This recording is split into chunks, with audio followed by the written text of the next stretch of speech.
नमस्कार दोस्तों। एकादशी तिथि जो कि भगवान विष्णु को समर्पित है, हर माह में 2 बार आती है। अब जैसे ज्येष्ठ माह चल रहा है और ज्येष्ठ माह के कृष्ण पक्ष की एकादशी तिथि को अपरा एकादशी के नाम से जाना जाता है। बता दें कि इस साल अपरा एकादशी का व्रत 26 मई यानी कि आज रखा जाएगा।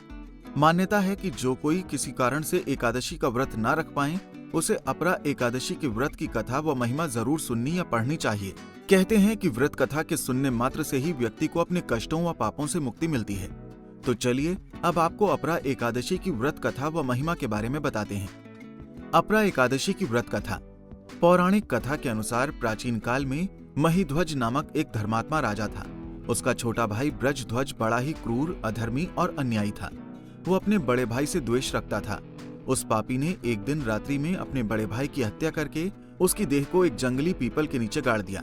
इस अकाल मृत्यु से राजा प्रेतमात्मा के रूप में उसी पीपल पर रहने लगा और अनेक उत्पात करने लगा। एक दिन अचानक धौम्य नामक ऋषि उधर से गुजरे। उन्होंने प्रेत को देखा और तपोबल से उसके अतीत को जान लिया। अपने तपोबल से प्रेत उत्पात का कारण समझा। सब कुछ जान लेने के बाद ऋषि ने प्रसन्न होकर उस प्रेत को पीपल के पेड़ से उतारा और परलोक विद्या का उपदेश दिया।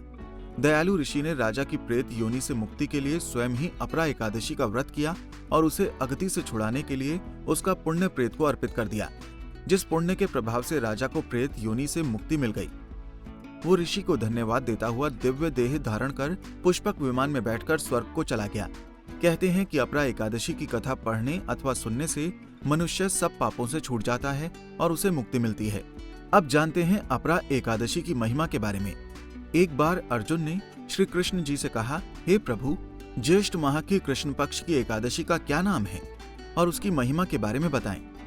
फिर श्री कृष्ण जी ने ज्येष्ठ माह के कृष्ण पक्ष की एकादशी तिथि की महिमा बताते हुए कहा कि ज्येष्ठ माह के कृष्ण पक्ष की एकादशी का नाम अपरा एकादशी है, क्योंकि ये अपार धन, पुण्य को देने वाली तथा समस्त पापों का नाश करने वाली है।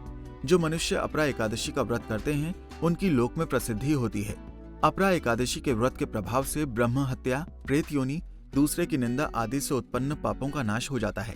इस व्रत कथा के पठन व श्रवण करने मात्र से ही सभी कष्टों से मुक्ति मिलती है।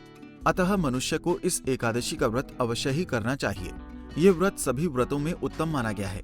अपरा एकादशी के दिन श्रद्धा पूर्वक भगवान विष्णु का पूजन करना चाहिए, जिसके प्रभाव से मनुष्य को विष्णु लोक की प्राप्ति होती है। इसी तरह की और भी जानकारी लेने के लिए हमारे चैनल को सब्सक्राइब करें और नई वीडियो की नोटिफिकेशन के लिए बेल आइकॉन दबाएं। अगर आप ये वीडियो फेसबुक पर देख रहे हैं तो वीडियो को लाइक और शेयर करें। साथ ही अपनी राय कमेंट बॉक्स में जरूर बताएं। धन्यवाद।